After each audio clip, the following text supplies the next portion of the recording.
Cumprimento a todos os meus irmãos com a paz de Jesus. Seja bem-vindo a esta live do dia 18 de setembro. Antes de começar, vamos orar.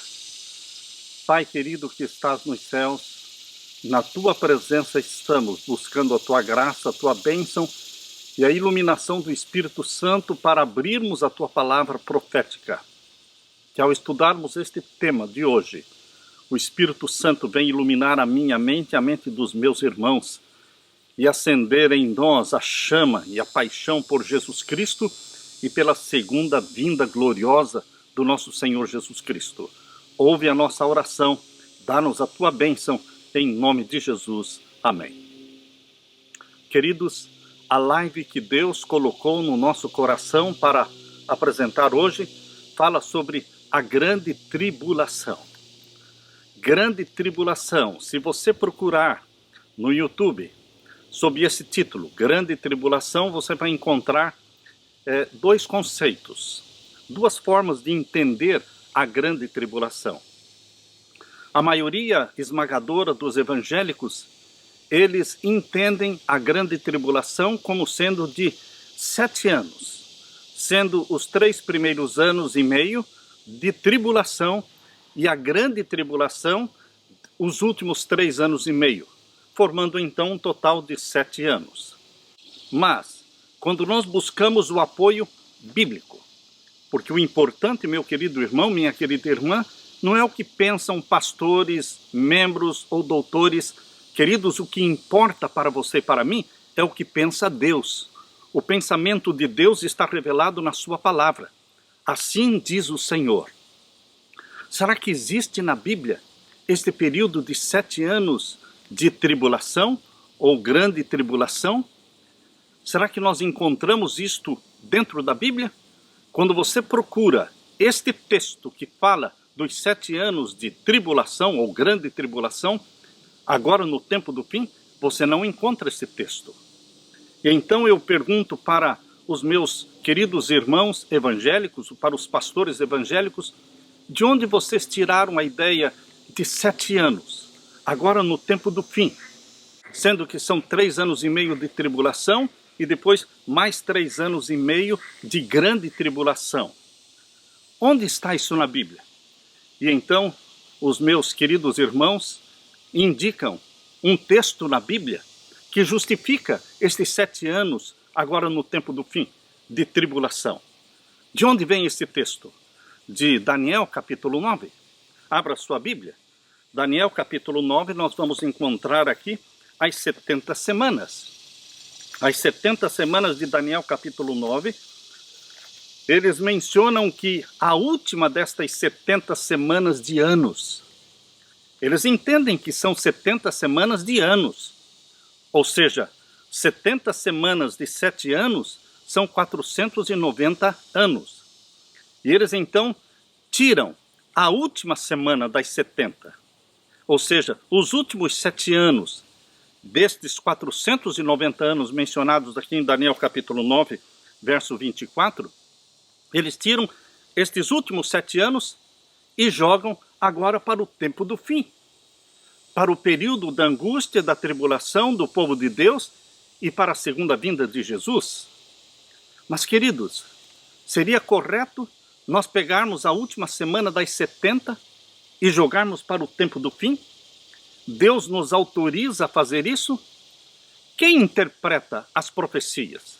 É importante entender que Deus, Ele dá as profecias e Ele mesmo interpreta as profecias.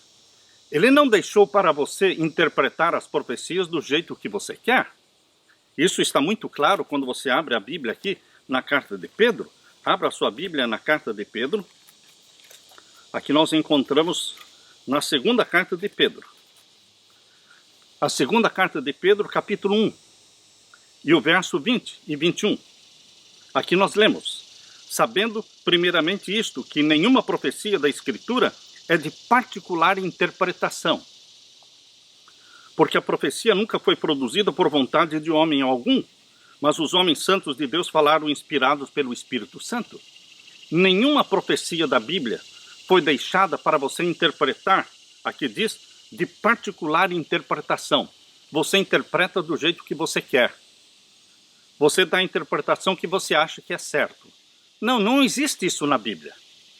As profecias bíblicas do Antigo e do Novo Testamento não são de particular interpretação, mas Deus deu a interpretação. Deus dá a profecia, Deus dá a interpretação. Por isso, queridos, quando nós voltamos para Daniel capítulo 9, fica claro que as 70 semanas que Deus deu lá para Daniel, ele orou. No capítulo 9 de Daniel, você vê a oração de Daniel. Uma longa oração para poder entender a profecia. E no final da sua oração, o anjo que apareceu para ele na visão do capítulo 8, a profecia do capítulo 8 de Daniel, capítulo 8, verso 14, dos 2.300 anos, ele não entendeu aquela profecia. Então o anjo veio explicar para ele a profecia. E o anjo começou explicando a profecia através das 70 semanas. As 70 semanas é a primeira porção, é a primeira parte dos 2.300 anos. Por isso diz aqui, capítulo 9 de Daniel. Abra sua Bíblia. Vamos ler o verso 21 em diante. Estando eu, digo, ainda falando na minha oração, o varão Gabriel, que eu tinha visto na minha visão no princípio, veio voando rapidamente e tocou-me a hora do sacrifício da tarde. E me instruiu e falou comigo e disse: Daniel, agora saí para fazer-te entender o sentido. Que sentido? A visão que ele não entendeu do capítulo 8, verso 14, das 2.300 tardes e manhãs, que são 2.300 anos, o anjo veio para explicar para ele esta visão. E o anjo dividiu a visão dos 2.300 anos em duas porções. A primeira porção é de 70 semanas, 490 anos, e a última porção seria, então, de 1.810 anos. Quando você soma 490 com 1.810, você tem os 2.300 anos. A primeira parte da visão são as 70 semanas. E Deus interpreta as 70 semanas. Não deixou para você interpretar. E nós temos que respeitar a interpretação bíblica. Nós não poderemos fazer uma interpretação particular. Veja agora o capítulo 9 e o verso 23. No princípio das tuas súplicas saiu a ordem, e eu vim para te declarar, porque és muito amado. Toma, pois, bem sentido na palavra, e entende a visão. E agora ele começa no verso 24. 70 semanas estão determinadas sobre o teu povo. Qual era o povo de Daniel? O povo de Israel? Queridos, as 70 semanas, não 69 semanas, as 70 semanas completas estavam determinadas, separadas para o povo de Israel. Deus não disse que eram 69 semanas e separou a última semana para acontecer agora no tempo do fim. Deus não separou as 70 semanas.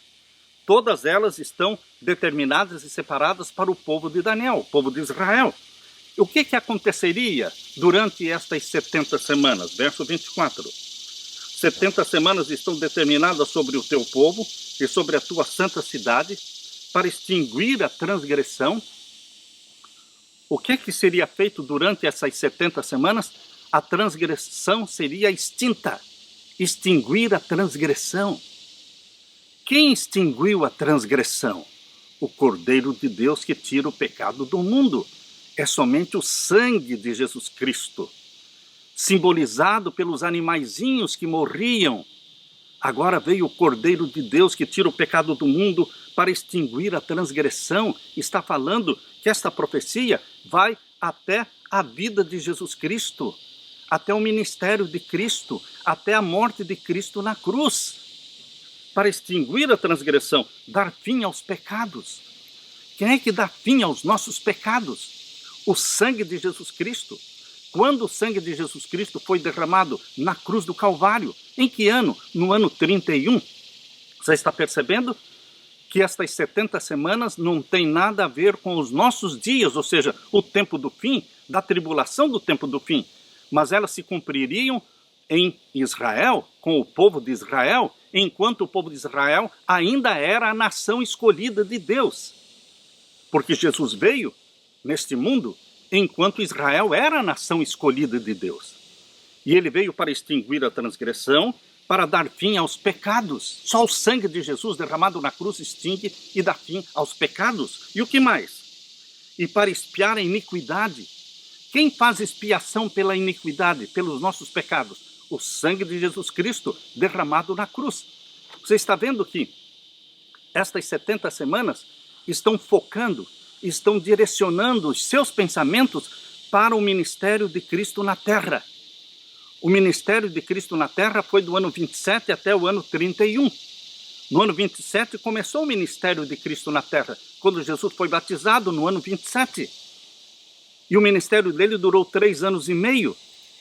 Queridos, a última semana das 70, elas estão focando exatamente o ministério de Cristo na terra.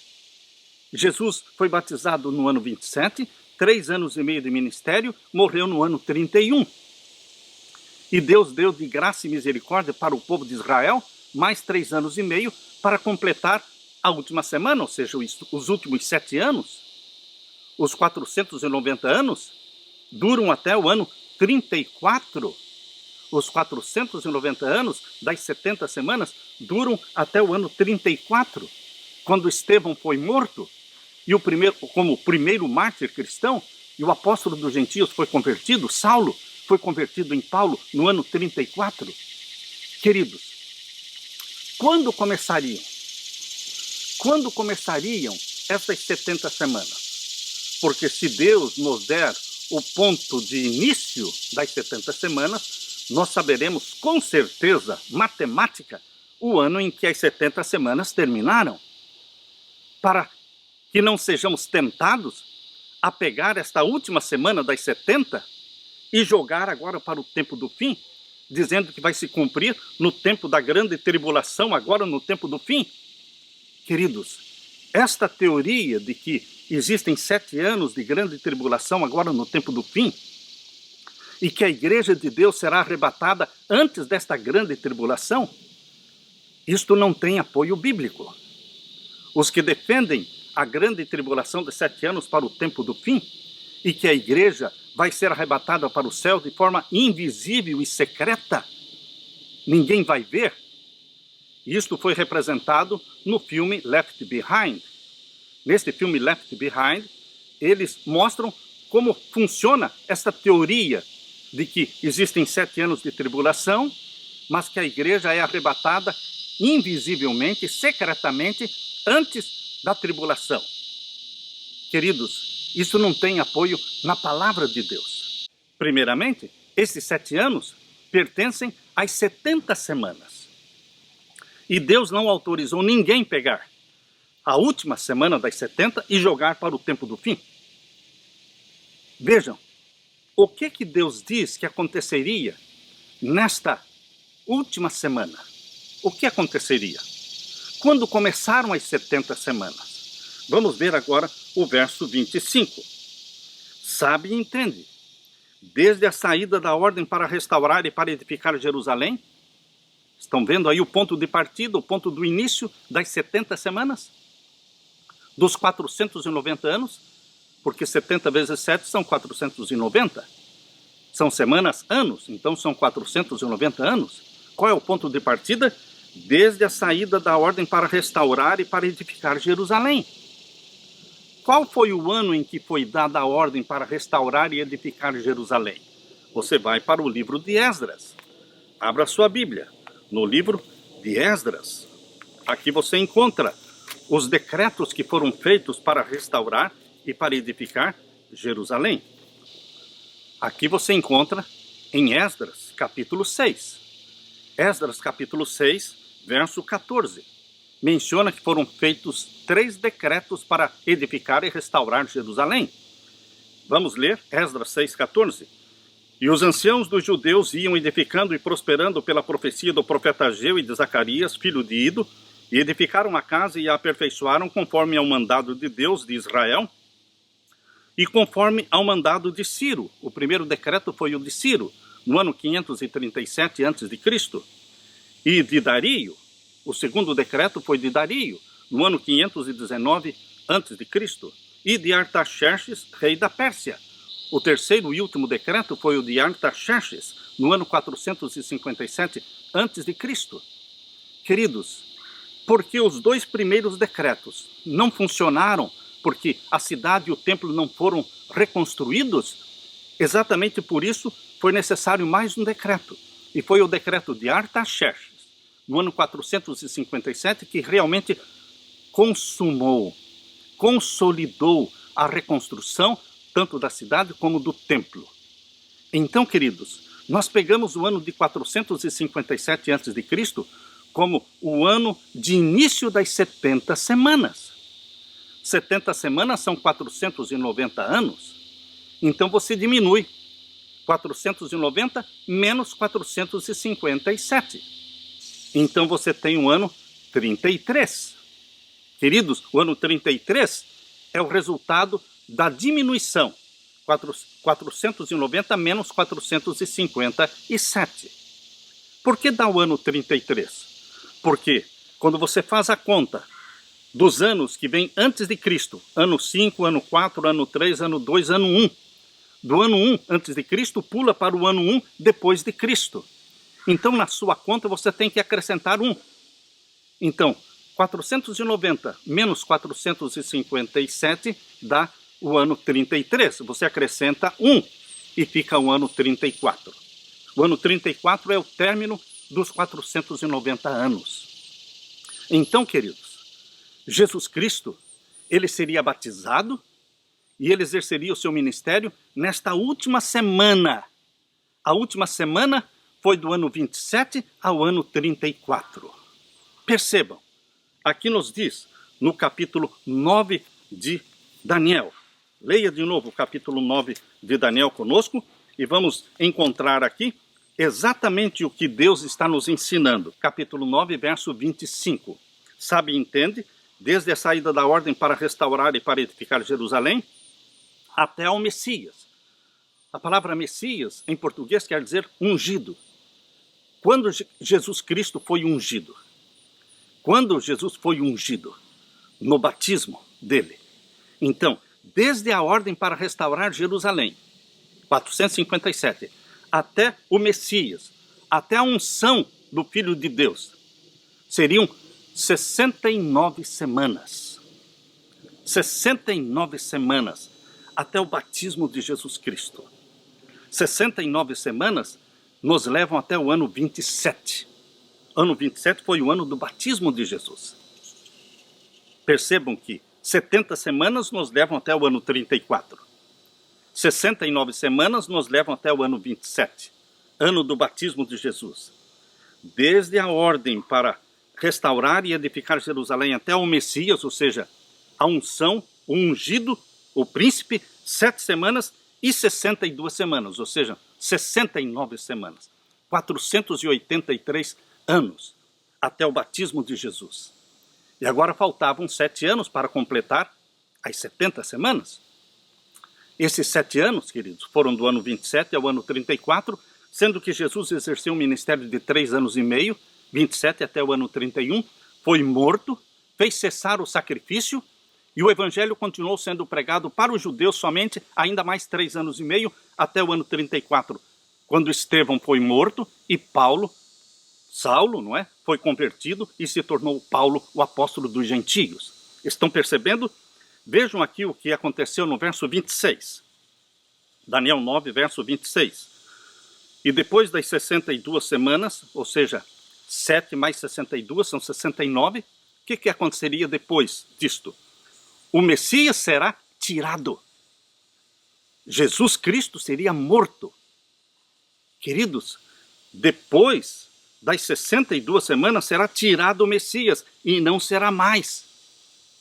Jesus morreria na última semana das 70, na 70ª semana.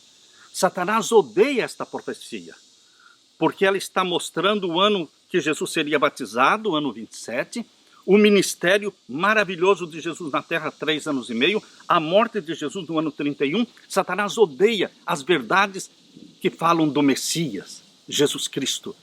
Por isso, ele conduziu a mente de doutores e pastores evangélicos para pegarem esta última semana e jogarem para o tempo do fim agora, como se não tivesse nada a ver com o ministério de Jesus, o batismo de Jesus e a morte de Jesus na cruz. Queridos, Satanás quer confundir a mente das pessoas. As 70 semanas completas estão determinadas para o povo de Israel, ainda como nação escolhida. E Jesus exerceu seu ministério na última semana, nos 3 anos e meio da última semana. Por isso diz aqui, verso 26, e depois das 62 semanas será tirado o Messias e não será mais. E o povo do príncipe que há de vir destruirá a cidade e o santuário. Veio o povo de Roma, o Império Romano, e destruiu a cidade e destruiu o santuário. Foi isto. Aqui está mencionando que a destruição do santuário viria logo após as 70 semanas, depois de ser tirado o Messias. E exatamente, queridos, Jesus morreu no ano 31 e no ano 70, Jerusalém foi cercada pelo exército romano, foi destruída e o templo foi destruído, cumprindo a profecia que diz: e depois das 62 semanas, verso 26, será tirado o Messias e não será mais. E o povo do príncipe que há de vir, ou seja, o Império Romano, destruirá a cidade e o santuário, destruição do templo. E o seu fim será como uma inundação e até o fim haverá guerra. Estão determinadas assolações. Verso 27. Ele, o Messias, firmará um concerto com muitos por uma semana. É a última semana das 70. Não podemos jogar esta semana para o tempo do fim, porque é o Messias que firmaria um concerto com o seu povo Israel, ainda a nação escolhida de Deus, na última semana, os últimos 7 anos. E ele firmará um concerto com muitos por uma semana, e na metade da semana fará cessar o sacrifício e a oferta de manjares. Na metade da última semana ele faria cessar o sacrifício. E Jesus morreu exatamente na metade da última semana. Lembrem-se, a última semana foi do ano 27 ao ano 34. Na metade da última semana, no ano 31, Cristo fez cessar o sacrifício e a oferta de manjares. Cumpriu-se matematicamente. Isto aqui mostra que Jesus é o Messias. E Satanás odeia esta profecia. Por isso ele está fazendo com que evangélicos e pastores tirem esta última semana, escondam o ministério de Cristo, o batismo e morte de Cristo, e joguem esta última semana para o tempo do fim. Mas isto é ilícito.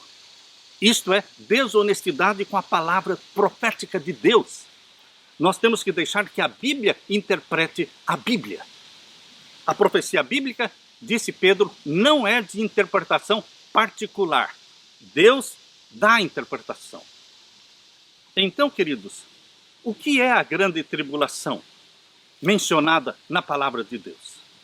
Quando você lê aqui em Apocalipse capítulo 7, abra sua Bíblia. Apocalipse capítulo 7 é o único lugar onde aparece a expressão grande tribulação. Esta expressão, grande tribulação, aparece uma vez somente na Bíblia. A palavra tribulação aparece mais vezes. A palavra angústia, como nunca houve, aparece mais vezes. A palavra aflição aparece mais vezes. Mas esta expressão grande tribulação só aparece aqui em Apocalipse capítulo 7. Apocalipse capítulo 7, verso 13 e 14. Abra sua Bíblia. Vamos ler. Apocalipse capítulo 7, versos 13 e 14. E um dos anciãos me falou dizendo: estes que estão vestidos de vestidos brancos, quem são e de onde vieram? E eu disse-lhe: Senhor, tu sabes.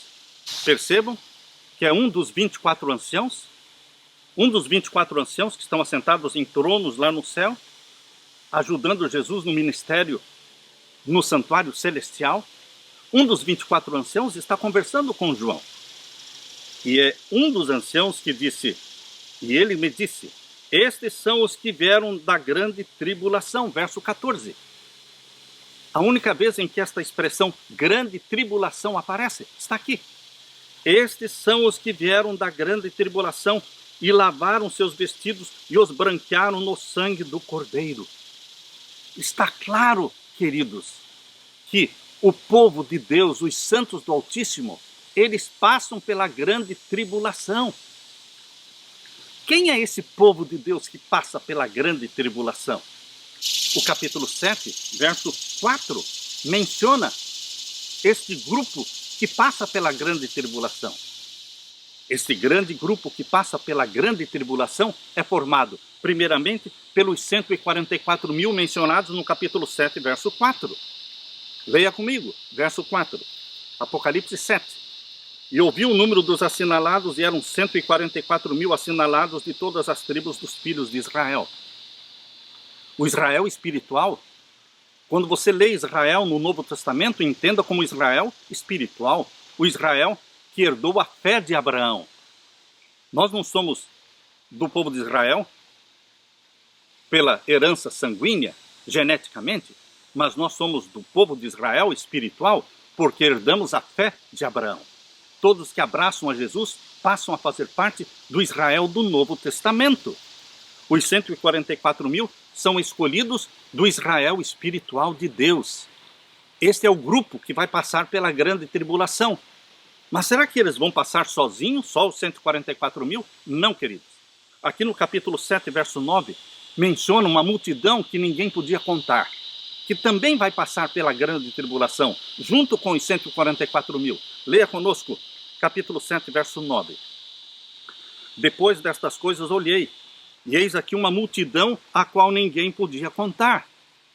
Os salvos vivos não são somente 144 mil. Os 144 mil são as primícias dos salvos vivos. Mas a grande seara de salvos vivos, ela é formada por um número que ninguém podia contar. Está claro isso?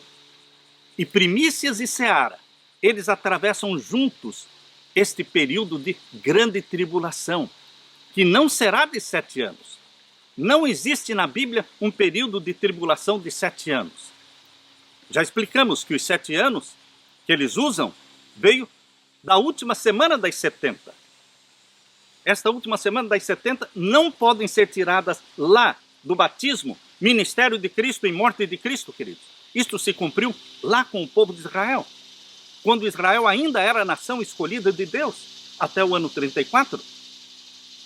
Queridos, aqui menciona, no capítulo 7, verso 9, que uma grande multidão que ninguém podia contar, juntamente com os 144 mil. Vamos ler, verso 9. Depois destas coisas olhei, e eis aqui uma multidão a qual ninguém podia contar, de todas as nações e tribos e povos e línguas que estavam diante do trono e perante o Cordeiro, trajando vestidos brancos e com palmas nas suas mãos. Pense neste grupo de 144 mil e da multidão que ninguém podia contar. Agora pense na pergunta que o ancião fez para João, verso 13. E um dos anciãos me falou dizendo: estes que estão vestidos de branco, quem são e de onde vieram? Essa foi a pergunta que o ancião fez para João, e João não soube responder, mas ele mesmo respondeu, o ancião, verso 14. E eu disse-lhe: Senhor, tu sabes. E ele me disse: estes são os que vieram da grande tribulação, e lavaram os seus vestidos e os branquearam no sangue do Cordeiro. Queridos, nós, povo de Deus, vivos, que permaneceremos vivos até a volta de Jesus, nós vamos passar sim pela grande tribulação. Mas, de quanto tempo será esta grande tribulação? De quanto tempo? Abra sua Bíblia, queridos. Abra sua Bíblia aqui em Apocalipse capítulo 13. Apocalipse capítulo 13. Aqui menciona o verso 5. Veja a supremacia papal do tempo do fim. Foi o papado que perseguiu o povo de Deus na Idade Média por 1260 anos. Daniel 7:25. Daniel 7:25 menciona um tempo, 2 tempos, metade de um tempo. 3 anos e meio proféticos, que são 1260 dias, mas são dias proféticos. Então são 1260 anos. Essa foi a supremacia papal da Idade Média, que começou em 538 e terminou em 1798. Mas agora, no tempo do fim, o papado terá a última supremacia. Ele está trabalhando para recuperar a supremacia perdida. E esta última supremacia papal, quando a ferida mortal for curada, quando a ferida mortal feita contra o papado em 1798 com a prisão do Papa Pio VI, em 1798, esta ferida mortal está sendo curada. Começou a ser curada em 1929 com o Tratado de Latrão e a criação do Estado do Vaticano, que fez do Papa um rei de Roma. Mas esta ferida não está totalmente curada ainda, mas será totalmente curada quando for aprovada a lei dominical. Então começa a supremacia papal do tempo do fim. Queridos, aqui menciona no capítulo 13 de Apocalipse, verso 4 e 5, e adoraram o dragão que deu à besta o seu poder, e adoraram a besta dizendo, quem é semelhante à besta, quem poderá batalhar contra ela? A besta que subiu do mar, o poder papal. E foi-lhe dada uma boca para proferir grandes coisas e blasfêmias. Blasfêmias? Por que o papado comete blasfêmias? Porque ele se coloca no lugar de Deus. Ele aceita ser adorado. Ele aceita que as pessoas se ajoelhem na frente dele. Ele ousa perdoar pecados. Ele mexeu, ele tocou na lei de Deus, dos 10 mandamentos, arrancando fora o segundo mandamento que proíbe a adoração de imagens. Os 10 mandamentos estão em Êxodo capítulo 20.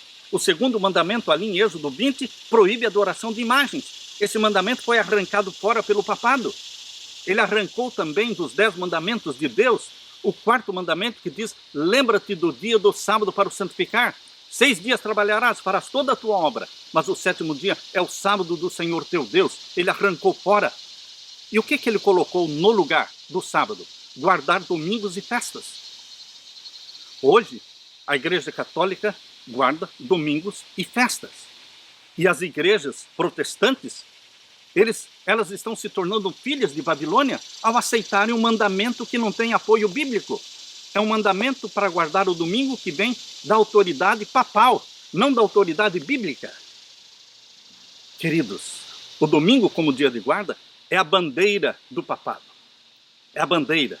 É o sinal de autoridade do papado sobre o mundo. E todas as religiões e igrejas estão se dobrando, se curvando diante do papado, santificando o domingo verde. Santificando o dia do sol, Sunday, dia do sol, é dia de adoração ao Deus Sol. Nós não adoramos o Deus Sol, nós adoramos o Criador do Sol, o Criador da terra, dos céus, do mar, das fontes das águas.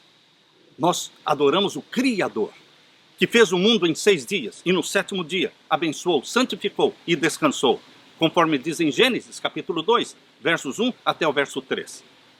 Queridos, mas agora no tempo do fim, existirá sim a supremacia papal de 42 meses, 3 anos e meio.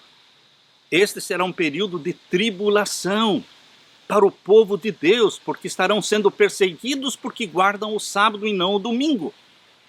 Por isso diz aqui, Apocalipse 13, verso 5, e foi-lhe dado uma boca para proferir grandes coisas e blasfêmias, e deu-se-lhe poder para continuar por 42 meses. A Bíblia diz de quanto tempo vai ser a perseguição. A supremacia papal, 42 meses. São 3 anos e meio. São 1260 dias, literais. E o que vai acontecer durante este tempo? Verso 6. Falando do papado. E abriu a sua boca em blasfêmias contra Deus para blasfemar do seu nome, do seu tabernáculo e dos que habitam no céu. E foi-lhe permitido fazer guerra aos santos e vencê-los. Ele vai matar mártires. Mártires vão morrer agora no tempo do fim, porque não vão abrir mão dos mandamentos de Deus. Queridos, o papado exige obediência. Obediência. A obediência ao papado vem através da agenda da ONU. Vem através do Fórum Econômico Mundial. Vem através da Organização Mundial da Saúde.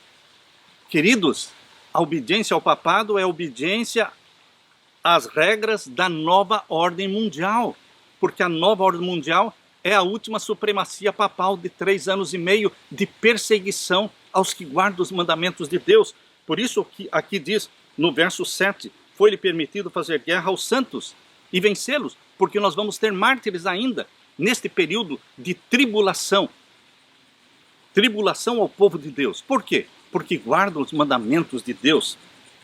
E deu-se-lhe poder sobre toda a tribo, língua e nação. Quantas nações vão se recusar a se dobrar diante do papado? Nenhuma.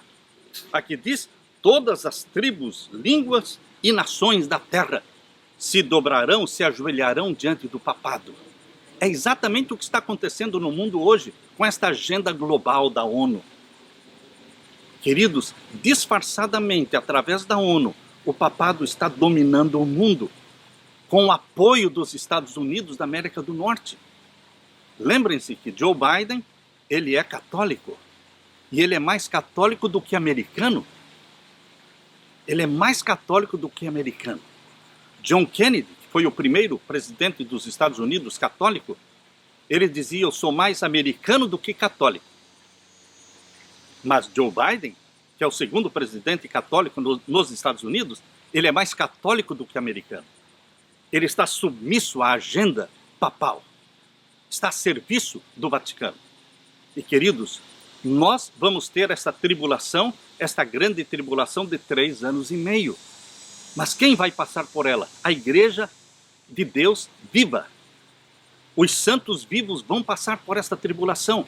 E os santos vivos são formados pelos 144 mil, mais a grande multidão que ninguém podia contar. Queridos, também na Bíblia, em Daniel capítulo 12, verso 1, fala desta grande tribulação. Só que aqui em Daniel capítulo 12, verso 1, a expressão usada não é grande tribulação. Aqui em Daniel capítulo 12 e o verso 1, a expressão usada é grande angústia. Abra sua Bíblia. Daniel capítulo 12 e o verso 1. Grande angústia como nunca houve é uma expressão sinônima de grande tribulação. Lemos aqui em Daniel 12, 1. Naquele tempo se levantará Miguel, o grande príncipe, que se levanta pelos filhos do teu povo, e haverá um tempo de angústia qual nunca houve. Essa é a grande tribulação. É agora no tempo do fim. Não será de 7 anos. Será de 3 anos e meio, 42 meses de supremacia papal. Por isso, ele persegue o povo de Deus. Queridos, naquele tempo, diz o verso 1, capítulo 12 de Daniel, verso 1, naquele tempo se levantará Miguel, o grande príncipe, que se levanta pelos filhos do teu povo, e haverá um tempo de angústia qual nunca houve, desde que houve nação até aquele tempo, mas naquele tempo livrar-se-á o teu povo. Deus vai nos livrar da mão e da garra do perseguidor, do papado. Queridos, e todo aquele que se achar escrito no livro, quando o seu nome entra para o livro da vida, quando você aceita Jesus como Salvador, você é batizado em nome do Pai, do Filho e do Espírito Santo, você nasce da água e do Espírito, você é gerado pelo Espírito Santo e nasce como filho e filha de Deus, seu nome entra para o livro da vida. E você será poupado, você será protegido neste período de grande tribulação. Deus permitirá a morte de alguns mártires, sim, porque o sangue dos mártires serve de semente para a conversão de centenas de outros. Mas, queridos, aqui em Mateus capítulo 24, Jesus fala desta grande tribulação. Não usa a expressão grande tribulação, mas usa a expressão sinônima, grande angústia como nunca houve. Daniel 12, 1 e agora Mateus 24, verso 21 em diante. Leia comigo. Mateus 24, versos 21 em diante. Porque haverá então grande aflição como nunca houve desde o princípio do mundo até agora, nem tampouco há de haver. Está falando da aflição do tempo do fim, da grande tribulação, da angústia como nunca houve. São expressões sinônimas. E o verso 22. E se aqueles dias não fossem abreviados, nenhuma carne se salvaria, mas por causa dos escolhidos serão abreviados aqueles dias. Jesus falou que o tempo desta grande tribulação, desta angústia qual nunca houve, o tempo será abreviado. Como você pode entender que o tempo será abreviado? Ah, queridos, quando você se lembra da primeira supremacia papal, foram de 1260 anos, mas agora o tempo da última supremacia papal será de 1260 dias. Foi abreviado assustadoramente. De 1260 anos foi abreviado para 1260 dias. 3 anos e meio, 42 meses. Será um curto período de tempo de perseguição aos que guardam os mandamentos de Deus. E alguns mártires derramarão seu sangue para a conversão de outros. Por isso diz aqui, por amor dos escolhidos, o tempo será abreviado de tempo profético para tempo literal. Isso é o que a Bíblia menciona. Lá em Apocalipse 13, verso 5, diz que será de 42 meses, mas literais. Queridos, aqui nós temos no verso 23. E se alguém vos disser, eis aqui o Cristo, eis que o Cristo está aqui, ou ali, não lhe deis crédito. Você entende que Jesus está falando aqui da grande tribulação do tempo do fim? Falando da vinda do falso Cristo. Quando o falso Cristo vier, ele vai andar na terra, porque é Satanás personificando Cristo. Queridos, quando Satanás estiver personificando Cristo na terra, a porta da graça já se fechou. Antes do fechamento da porta da graça, Satanás se manifesta como um anjo de luz, mas depois do fechamento da porta da graça, ele vai vir personificando Cristo, andando na terra, dizendo, eu sou o Cristo. Se fosse possível, ele enganaria até os escolhidos, mas não será possível, porque a porta da graça já se fechou e o povo de Deus já foi selado pelo selo do Deus vivo, que é o Santo Sábado. Já foi selado pelo selo do Deus vivo, que é a implantação do caráter de Jesus em você. Você já foi batizado pela chuva serôdia do Espírito Santo. Nesse tempo em que Satanás estará personificando Cristo na terra, após o fechamento da porta da graça, queridos, o povo de Deus está batizado pela chuva serôdia do Espírito Santo e selados pelo selo do Deus vivo. Não mais morrerão, não mais mártires.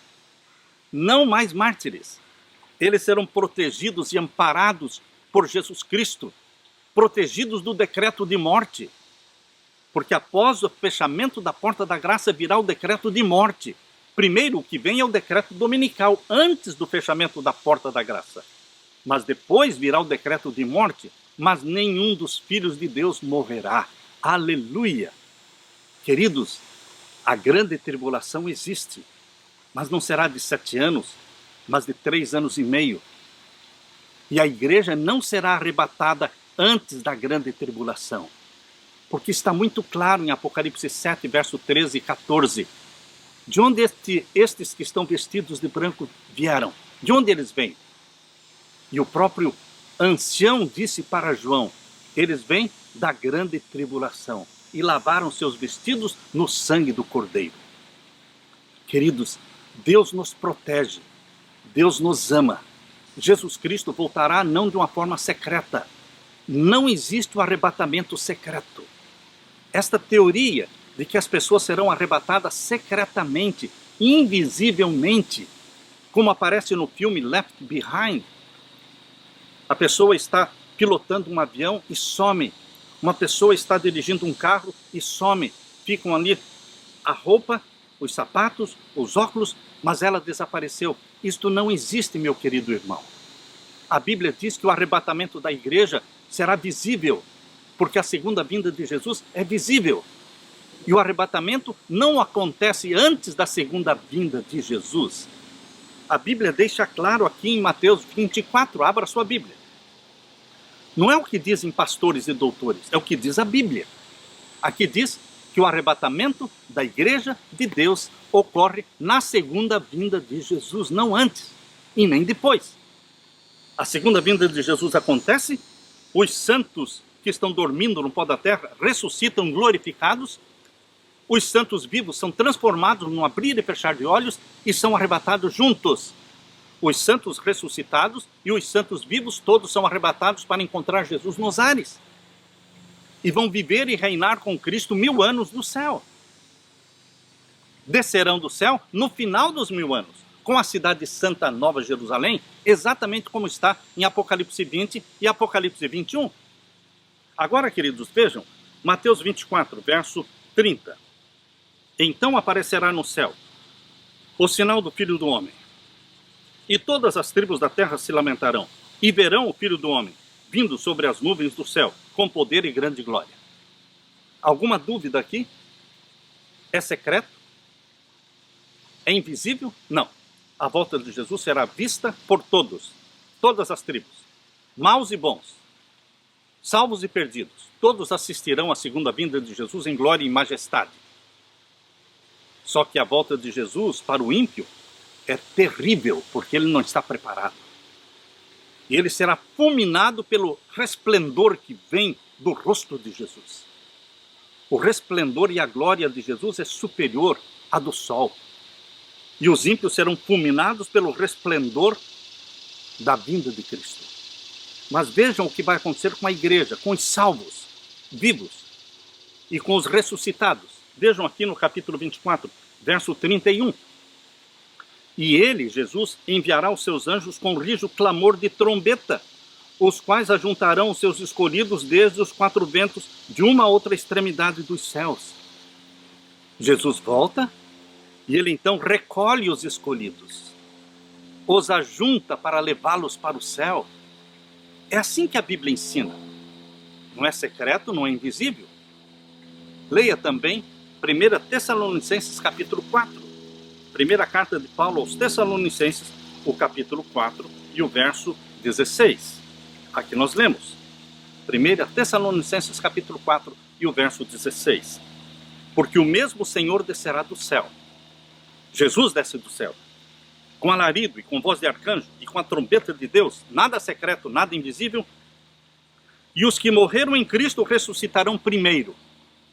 Cristo volta e ressuscita os santos mortos. E os santos vivos? Verso 17. Depois nós, os que ficarmos vivos, seremos arrebatados juntamente com eles nas nuvens. Juntamente com eles, ou seja, os ressuscitados. Tanto os ressuscitados como os santos vivos glorificados são arrebatados para encontrar Jesus nos ares. Jesus não vai viver 1000 anos na terra, meu irmão. Os 1000 anos nós vamos passar com Cristo no céu. São 1000 anos, o reino milenial de Cristo é no céu. Jesus arrebata a sua igreja para o céu, na sua segunda vinda. Verso 17. Depois nós, os que ficarmos vivos, seremos arrebatados juntamente com eles, nas nuvens. Estão percebendo? A encontrar o Senhor aonde? Nos ares. Nós somos arrebatados para encontrar Jesus nos ares. Na segunda vinda de Jesus, ele não pisa na terra. Como é que os que defendem a teoria do reino milenial de Cristo aqui na terra dizem que Jesus Cristo volta e vai reinar, viver aqui 1000 anos na terra com os salvos? Os salvos são arrebatados para o céu. Cristo não pisa na terra. A única vez que Cristo vai pisar na terra novamente será no final dos 1000 anos, quando a Nova Jerusalém descer do céu. É aí que a Nova Jerusalém vai descer sobre o Monte das Oliveiras, e os pés de Jesus tocam o Monte das Oliveiras, e ele se divide, conforme diz em Zacarias capítulo 14. E a Nova Jerusalém desce ali onde era a antiga Jerusalém. Só que a Nova Jerusalém é tão grande que cobre toda aquela extensão de terra geográfica que vem desde o Eufrates, lá na Mesopotâmia, até o rio Nilo, no Egito. Toda esta área será coberta pela Nova Jerusalém, que é tão grande, porque é a capital do Deus vivo. É o tabernáculo de Deus com os homens. Mas isso será no final dos 1000 anos, exatamente como está em Apocalipse 20 e 21. Não antes. Queridos, aqui diz que nós seremos arrebatados para encontrar Jesus nos ares. E assim estaremos para sempre com o Senhor, o finalzinho do verso 17. E assim estaremos sempre com o Senhor. 1000 anos no céu. E depois dos 1000 anos, Apocalipse 21. Vejam aí, Apocalipse capítulo 21. Depois que passarem os 1000 anos, capítulo 20 é o capítulo dos 1000 anos. O povo de Deus no céu. Satanás preso no abismo. O abismo é o planeta Terra sem sol, sem luz, sem ser humano nenhum. É o planeta Terra em seu estado caótico. Satanás fica preso por 1000 anos aqui e o povo de Deus no céu. Está muito claro aqui. Capítulo 20, verso 6. Bem-aventurado e santo aquele que tem parte na primeira ressurreição. que é na segunda vinda de Jesus. Sobre estes não tem poder a segunda morte, mas serão sacerdotes de Deus e Cristo e reinarão com ele 1000 anos. Aonde? Na terra? Não. Eles encontram Jesus nos ares para subirem. Queridos, não há sentido em você dizer que Cristo vai reinar na terra 1000 anos. Ele não pisa na terra. Nós vamos encontrá-los nos ares, arrebatados para encontrá-lo lá. E assim estaremos sempre com ele. Vamos reinar com ele 1000 anos no céu. No final dos 1000 anos, a Nova Jerusalém desce do céu. Aqui diz capítulo 21, verso 1. E vi um novo céu e uma nova terra, porque já o primeiro céu e a primeira terra passaram e o mar já não existe. Verso 2. E eu, João, vi a santa cidade, a Nova Jerusalém, que de Deus descia do céu, adereçada como uma esposa ataviada para o seu marido. E ouvi uma grande voz do céu que dizia: eis aqui o tabernáculo de Deus com os homens, pois com eles habitará, e eles serão o seu povo, e o mesmo Deus estará com eles, e será o seu Deus. E Deus limpará dos seus olhos toda lágrima. Quando isso vai acontecer? No final dos 1000 anos, quando a Nova Jerusalém descer do céu. Depois da morte dos ímpios.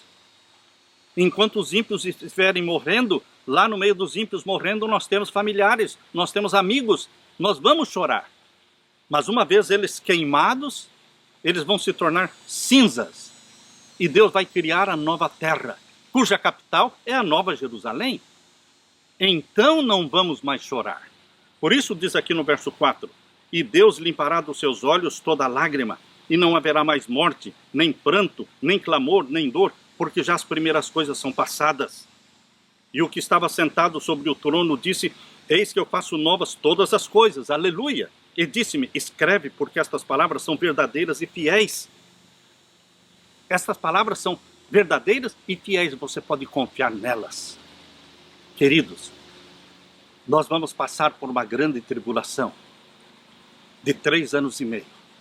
Mas Jesus passa com você esta grande tribulação.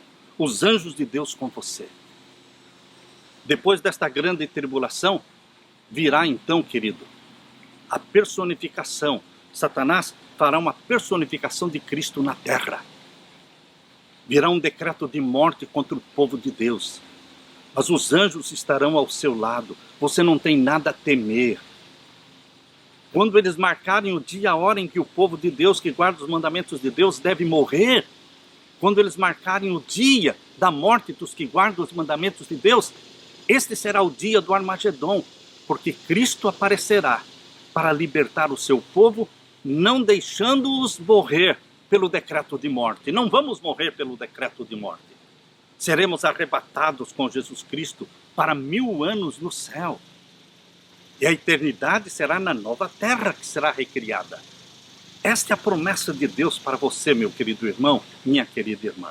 Se alegre, se regozije com estas benditas promessas, fiéis e verdadeiras. Você pode confiar. Alegre-se, pregue isto, viva pensando nisso, e que Deus derrame sobre você o Espírito Santo, e que Jesus Cristo dê para você a paz que só Ele tem para dar. Esta é a minha oração, em nome de Jesus. Amém.